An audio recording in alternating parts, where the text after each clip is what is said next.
Welcome back! This is CerealSnax, and today I'm looking at a jumping puzzle in Guild Wars 2, and I just want to say while I'm doing the jumping puzzle here, I'm jumping up these rocks. This is the beginning, easy part. I just want to talk about jumping puzzles. There's a lot of areas in Guild Wars 2 that are marked on your map, vistas, skill point challenges, that sort of thing, and those have jumping puzzles that will help you complete that particular icon on your map. But there are secret areas like this one, where it's a jumping puzzle that isn't marked, it isn't listed as a jumping puzzle, you just have to find it and figure it out. Of course I'm in the overflow, that's one of the issues with the game right now, is everybody's in the overflow, but regardless, you're in these jumping puzzles that are not marked, so you kind of have to figure it out for yourself. And this one I just started jumping up the mountain and I found it, and so now I'm redoing it just to show it off because I want to give you an idea what this is all about. But when you complete these jumping puzzles that are unmarked, you actually get an achievement that then shows up in your achievement tab, and I will show that tab in the end. And it'll actually pop up on the screen too when you get the achievement. Now you can see it's kind of it's not the hardest jumping puzzle I've done so far in Guild Wars 2, but it's got some difficult parts to it like this where you have to turn around and start going back up.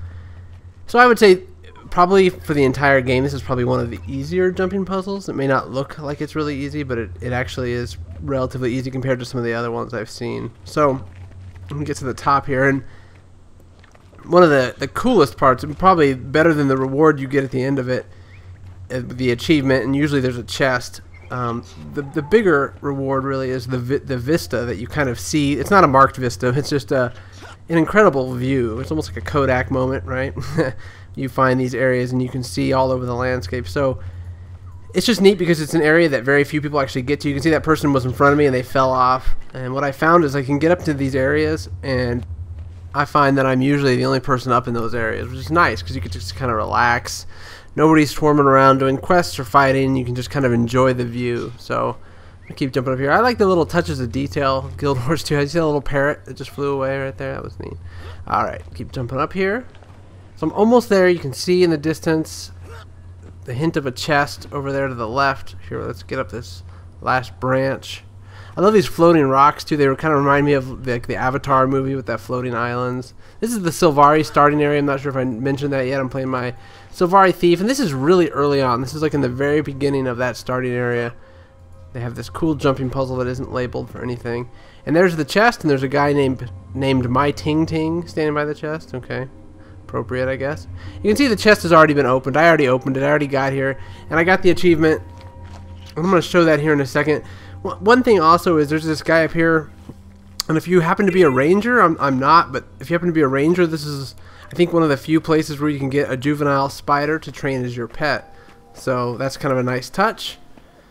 And there's another jumping puzzle over here to the left, and I'm not going to go through that right now because really what I wanted to show is the Morgan's Leap jumping puzzle, which is the one we just did. I'm just looking at the bushes here to see if, I don't know, there's nothing else past here, so I'm just blocked.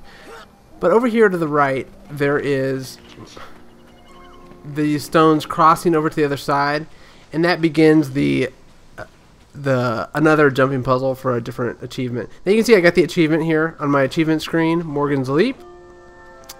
And I guess since I'm showing the achievements, I just flip back to the character screen.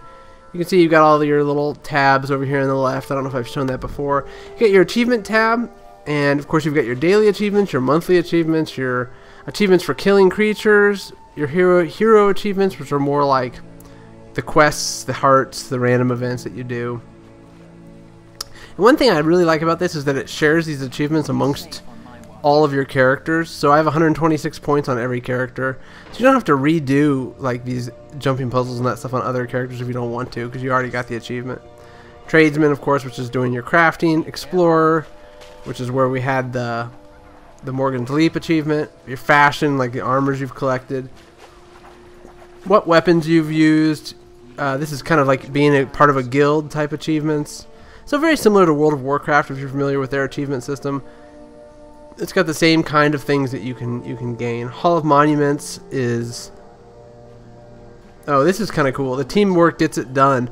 Kills that involved at least one profession doing a combo, so you can actually do kill combos with an ally. I've done a few of those. Hall of Monuments is if you've owned Guild Wars 1, activities, and World vs. World. So yeah, just a quick look at the achievement screen since we're in it. So I hope you enjoyed this quick look at Morgan's Leap, the jumping puzzle. I may do more videos of the jumping puzzles that I've found, the kind of secret jumping puzzles, I guess you could call them, although they probably aren't secret anymore since the game's out. But hope you've enjoyed, and if you did, please like and subscribe. Thanks again. We'll talk to you soon.